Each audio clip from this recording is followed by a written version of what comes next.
There are a lot of similarities between DNA replication and transcription.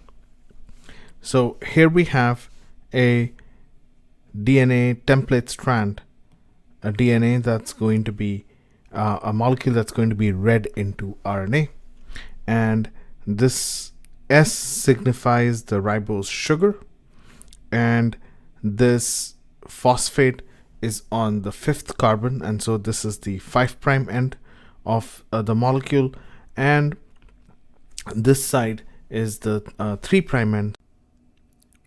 And the growing chain of RNA also has a 5' end and a 3' end. Now these have to be anti-parallel, just like two DNA strands are. So on the right you have 3' on the DNA molecule and you have 5' on the RNA molecule. And just as in DNA replication, where the raw material that is added to the end of the growing chain is a nucleoside triphosphate, so it is here. You have a nucleoside triphosphate, since you need the 3 phosphates with their highly negative charge and high potential energy to carry out the condensation reaction. And as a consequence, just like with DNA replication, you can only add new nucleotides at the 3' end, and therefore the synthesis is still 5' to 3'. And it's important to remember this 5' to 3' is on the RNA molecule, whereas on the DNA template molecule, synthesis will appear to be 3' to 5'. And finally, the new bases are added using base pairing rules, Watson-Crick base pairing, with the difference that instead of thymine, it's uracil that base pairs with adenine. Here we used one DNA as one strand as a template. However, there is no preferred direction of transcription, and therefore either strand could be used as a template strand. So for instance, the first gene here shown in purple uses strand A as template. Gene 2 in green uses strand B as template, and gene 3 uses strand A again as template. Now let's imagine the process of transcription for gene 1. Since the template strand is 3' to the right and 5' to the left, the RNA is going to be anti-parallel, and so it's going to be 5' to the right and 3' to the left. And then we will do base pairing, so the sequence may look something like AA, and so it'll read 5' AA, and now with A we will pair a U, C, G, C, and so on. Now you can see that the sequence of the RNA is complementary to the sequence of the template strand. However, the sequence of the RNA is identical to the sequence of the other strand, strand B in this case, with the exception that T's have been replaced by U's. However, with that, except for the fact that T's have been replaced by U's, the sequence of the non-template strand and the sequence of the RNA are exactly the same, and therefore this other strand which is the non-template strand, is called the coding strand. And so for gene 1, the template strand is strand A, and strand B is the coding strand. And when we are trying to determine the sequence of the transcript, the sequence of the RNA, it is actually very convenient to simply use the coding strand to determine the sequence. Since if I had to write down the RNA sequence over here, all I would have to do is read off the coding strand. So I would do something like 5 prime A U, so replace the T with the U, C, G, and C, 3 prime. Now for gene 2, the template strand is strand B, which has 3 prime on the left and 5 prime on the right, and therefore since RNA is going to be anti-parallel, on the RNA molecule 5 prime will be on the left and 3 prime will be on the right. And again, the template strand is at the bottom, so we can do a complement, reverse complement of the sequence. And so with G we will have C, then with A we will have U, and the other A will have U, A, G, C, C. And once again, we see that this sequence matches that of the non-template strand, which is A, C, and you replace the T with the U, A matches with A, G matches with G, C with C, and so on. And so we can say that for the second gene, the template strand is B, but the coding strand is A. And in order to, the easiest way to determine the sequence of the RNA is to simply copy the sequence of the non-template or the coding strand, replacing T's with U's.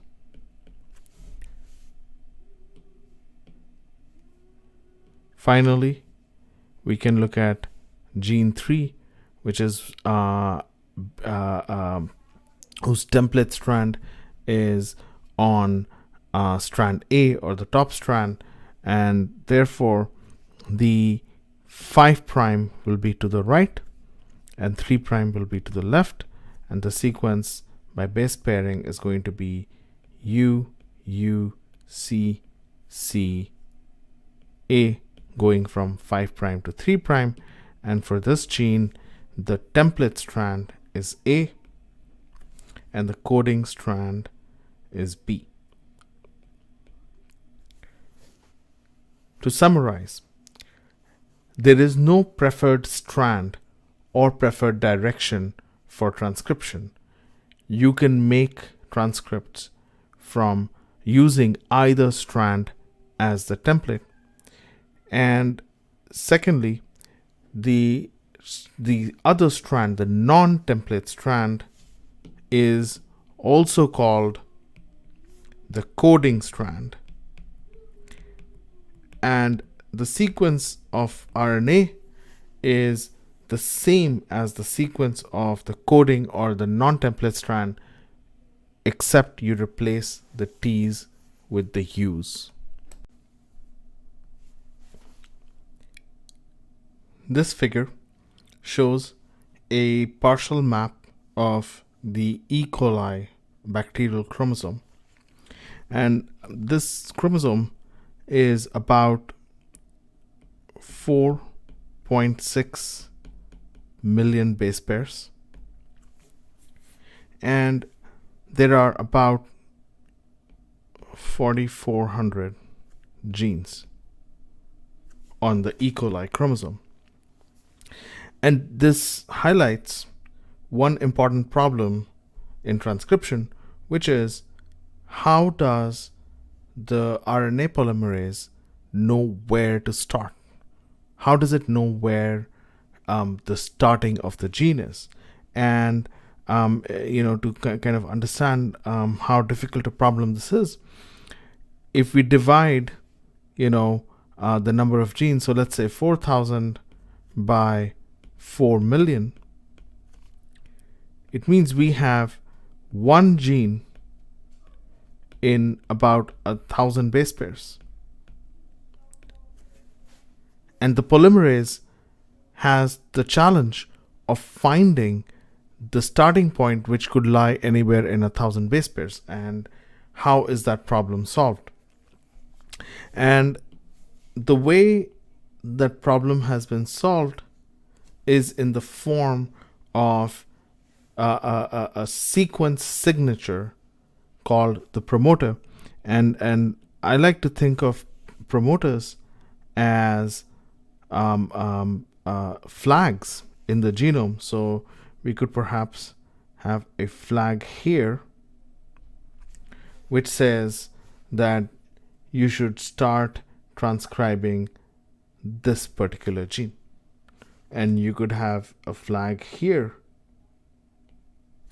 which tells RNA polymerase that there is a gene called SUPH and you must start transcribing over there.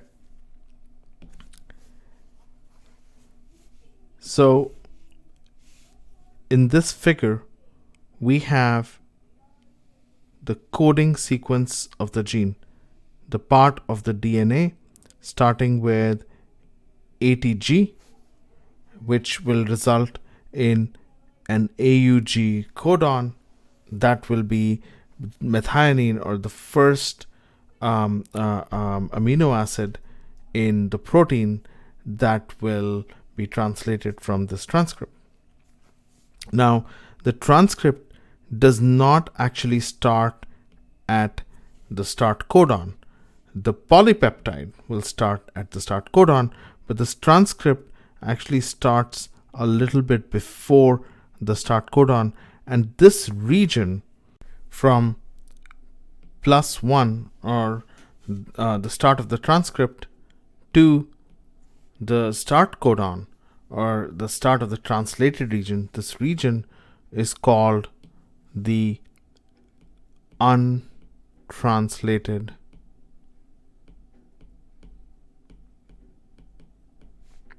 region,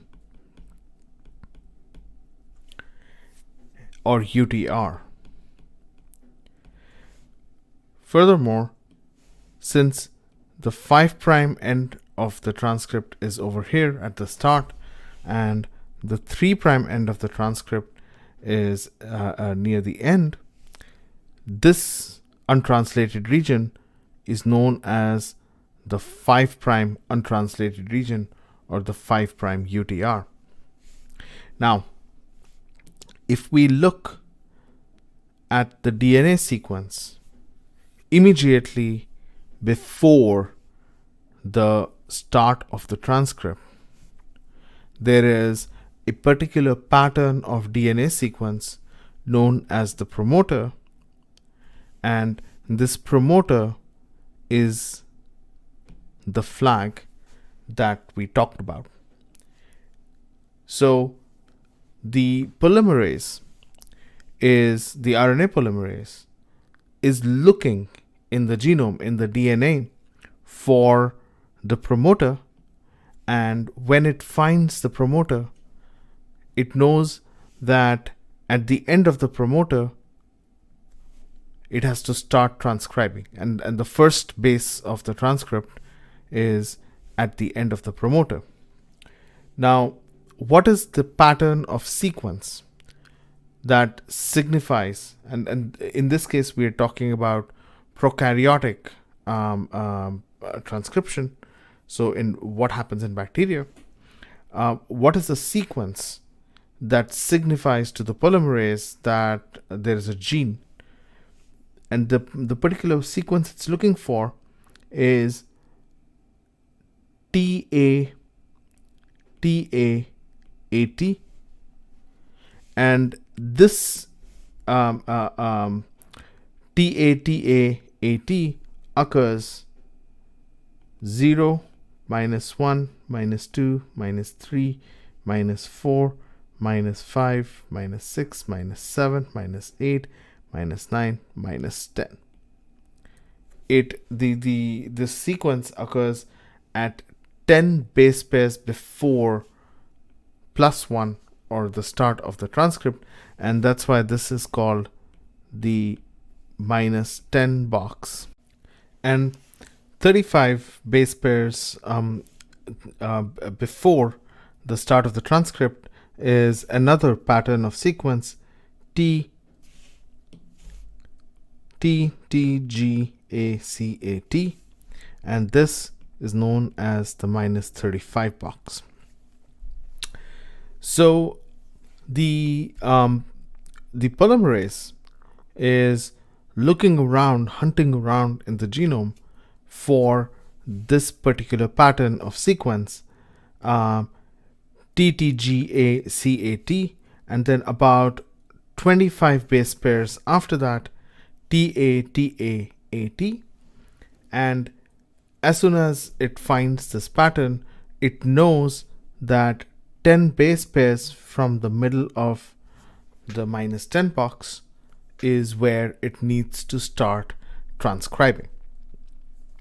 And the promoter also determines which strand is the template strand and which strand is the coding strand. So for example, if I take this sequence, then this is one of the strands, and let's also write down the complementary strand. So we will have A, T, A, T, A, C, G, and so on and so forth. Then G, C, G, G, C, G, and so on. So the promoter, this pattern of sequence of TATAAT occurs on this strand. Therefore, this is the coding strand. And the complementary strand is the template strand. And the polymerase will start transcribing from this G from left to right. That means that the RNA is 5' on the left and 3' on the right. So we'll get the RNA sequence will be 5', C, C, G, C, and so on.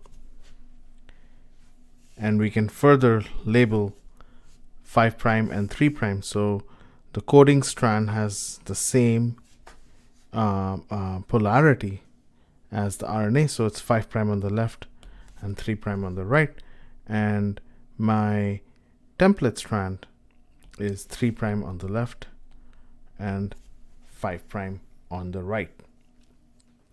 Therefore, whichever strand has sequence that matches the promoter sequence is the coding strand, and the other strand is the template strand.